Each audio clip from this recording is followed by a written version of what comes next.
Hey, Brian from SnakeBytes here. We're down in Daytona for the National Breeders Expo. It happens every year. We're going to go through the show and try to show you the coolest animals. You're watching SnakeBytes.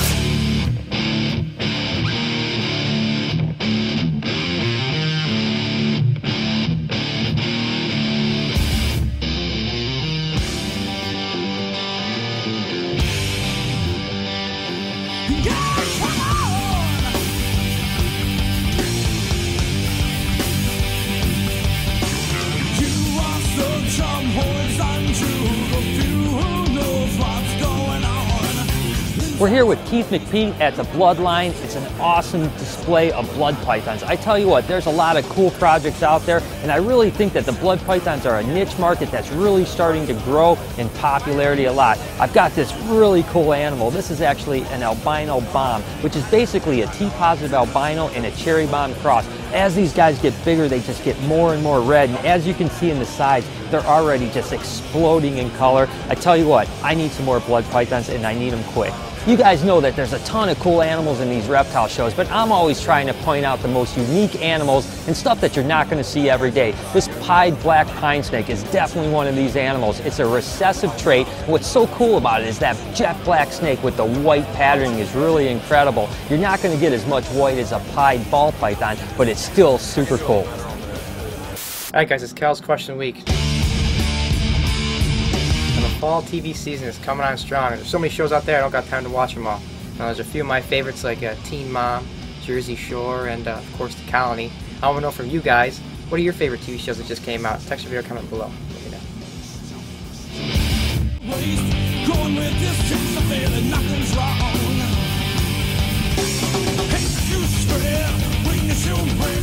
You guys know I've been getting into tortoises lately. In particular, Lori has just fallen in love with our sulcatas and leopards, and an animal that I almost purchased last year and I just missed out on was these hypo cherry heads. I think this year I may be heading home with a couple of them.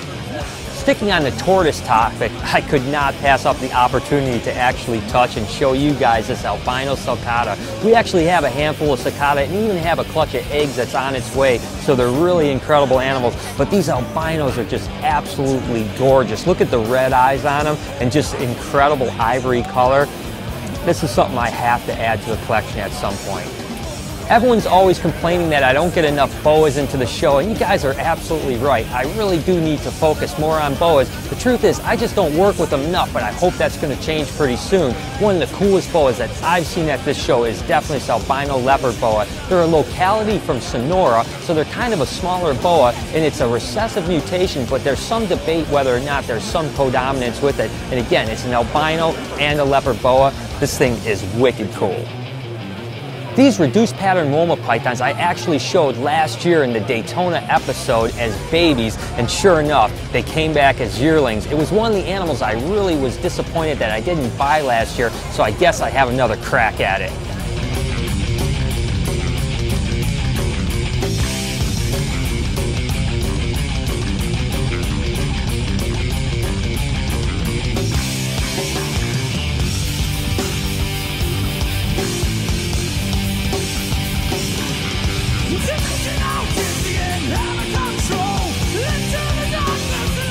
Alright guys, I'm going to do the first book review that I've ever done on the show. I tell you what, this book by John Barry, it's Designer Morphs Volume 1, Ball Pythons and Boas, is absolutely a fantastic book. You guys got to make sure to pick this up if you're a ball python or a boa enthusiast.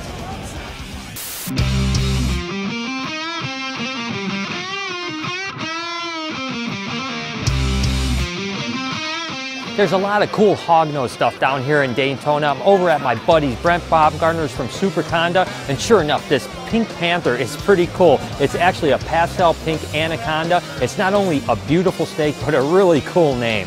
You guys may have remembered when I was down in Australia, I got to mess with some albino carpet pythons, and they were insanely cool. So it was a real treat when I was walking around the show and I got to look at this little guy. What's really cool about this one, it's not only an albino carpet python, but it's actually an albino jaguar carpet python. Maybe the first and only one that I've ever seen. These are one of my favorite tortoises in the entire world. These are actually called Aldabra tortoises, or Aldabra Island tortoises. It's the second largest tortoise in the entire world. These guys will eventually get up to 600 pounds. You probably see either these or Galapagos Island tortoises in all the big zoos when you see those monster tortoises. These aren't quite as protected as the Galapagos, so they're a lot more common to see in collections, but they're still extremely rare. These are actually veil chameleons, but they call them translucents. The reason is because they're actually like a pied. You can tell on this one where its head actually has white and its feet are pure white. That's where they get the name translucents. This is a Bismarck ring python, and these guys are actually from the Bismarck archipelago. This is about as big as it gets. It's actually a pretty large animal, and to be honest with you, it's actually relatively attractive for an adult. As babies, these guys are just bright orange and black banded animals, just one of the coolest animals, almost like a little Halloween candy or something like that. They typically get much darker and browner than this animal, so she actually is really pretty for these guys, and they'll have about 20 or 25 eggs, and they hatch out just incredible. These Asian rat snakes are extremely incredible animals. This is actually a subspecies of Porphyracea. We work with the cockeye, but these are actually Lattice cinctas. And what's interesting about these animals is that if you keep them cool and you feed them a whole lot, these guys will actually produce up to 7 clutches a year. You're not going to see that too often in mini colubrids, although if you do produce that many, you might actually kill your animals, so it's best to only produce 3 or 4 clutches a year. But they actually were originally a very difficult animal to work with, but as soon as they were captive produced, they became extremely hardy. But again, the trick is to keep them cool. For this week's Comment of the Week on the 5 Meanest Snakes in the World episode, the question was, who's the meanest person you've ever met in your life? And BinLit47 said, "Great show, guys. The most annoying person I know is my uncle. I've got bright ginger hair, so he keeps sending me hair dye to dye my hair black or brown or pink, and sending me video clips about gingers not getting laid. But I got him back by waxing his back while he was sleeping last Christmas. LOL. But I love being a ginger and not going to diet because of my uncle. Cheers, BHB. That does sound like a super mean uncle, but I have to laugh on that hair dye bit. You guys keep sending me creative comments. I'm going to feature you on a future episode.